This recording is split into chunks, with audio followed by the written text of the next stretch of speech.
आप सब लोग कहाँ के हैं? झारखंड के हैं। आप झारखंड में कहाँ के हैं?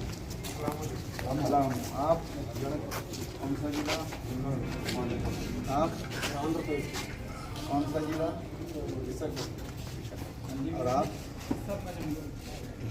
जम्मू जिला? आप हाँ जी लो।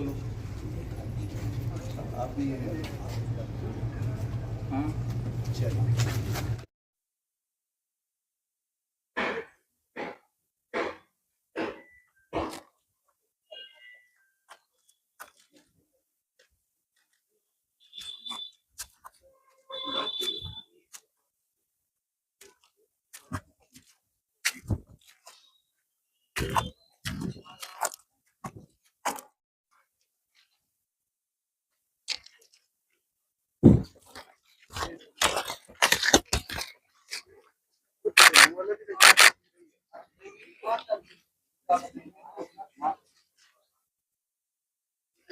साथ में स्वर्ण सिंह जी हैं और अपने प्रांत के मंत्री हैं।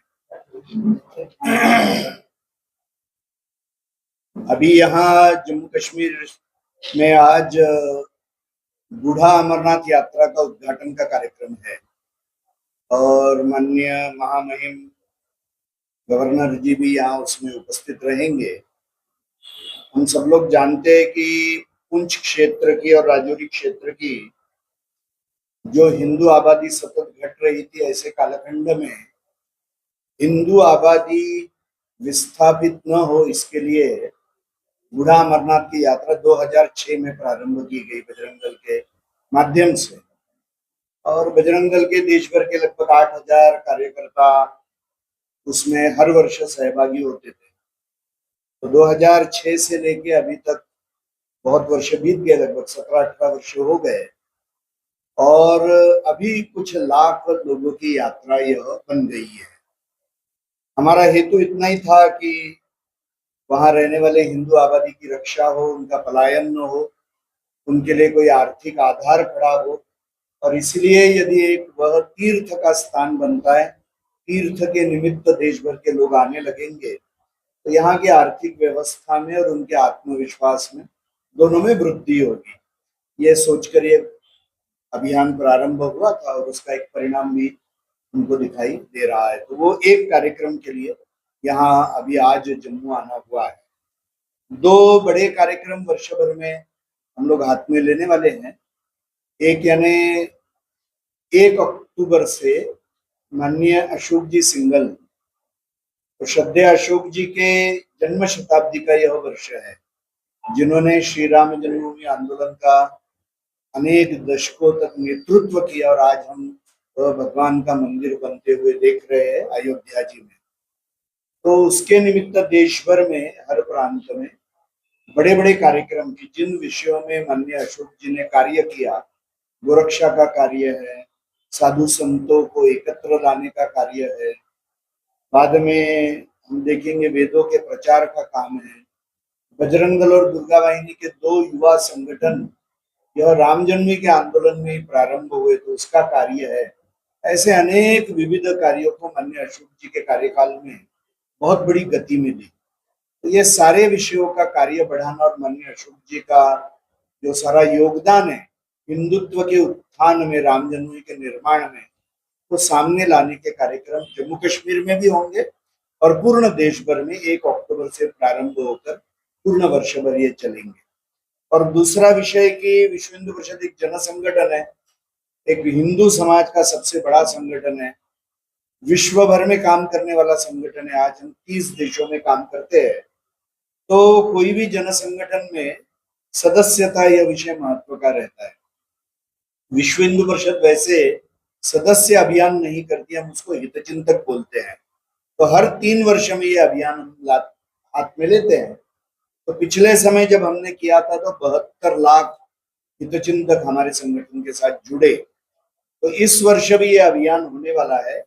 यह 22 नवंबर से प्रारंभ करके 6 दिसंबर तक पूर्ण देश भर में चलेगा। तो हम कम से कम 2 लाख गांवों तक भारत में अपने संगठन को लेके जाएंगे और कम से कम 1 करोड़ यह हितचिंतक या विश्व हिंदू परिषद के बनेंगे, यह हमारा लक्ष्य रहेगा।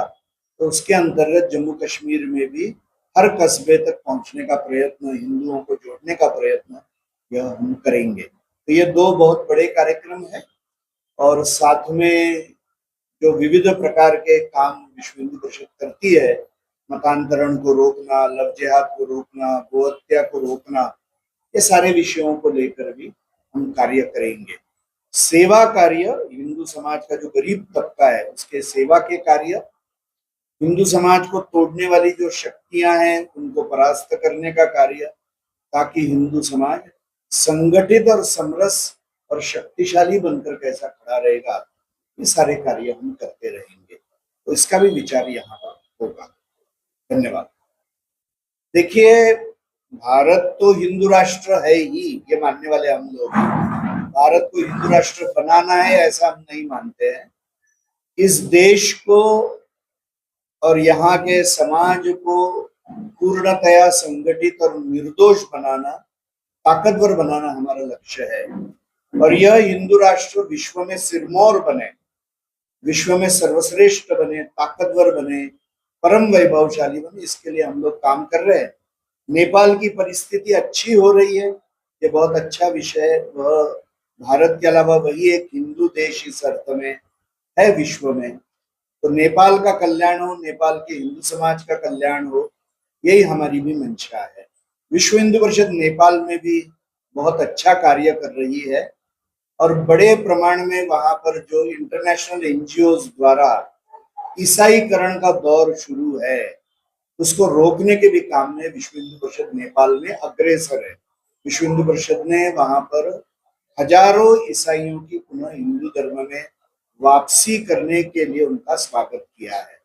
तो विश्व हिंदू परिषद नेपाल में भी कार्यरत है। नेपाल में हम लोग कम से कम 1000 गांव में सेवा प्रकल्प चला रहे हैं। रोज चलने वाले सेवा प्रकल्प नेपाल के 1000 से अधिक गांवों में विश्व हिंदू परिषद वहां चला रही है। तो नेपाल का कार्य अच्छा हो, यही भारत में रहने वाले हिंदुओं की भी कामना है। देखिए, हिंदू चिंतन के अनुसार तो गावो विश्वस्य मातरः, यानी ये तो विश्व माता है और हमारे राष्ट्र की, हमारे सनातन धर्म की गौ माता ये धरोहर है।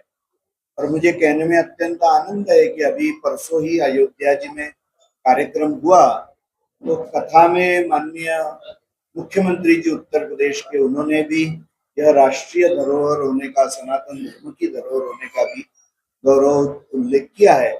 विश्व हिंदू परिषद की भी यह सतत मांग रही है कि यह हमारी राष्ट्रीय धरोहर है, तो गोरक्षा का कानून हो, गौ माता का कल्याण हो, सुरक्षा हो, ये सभी की इच्छा है, मगर हर हिंदू को ये कार्य करना पड़ेगा।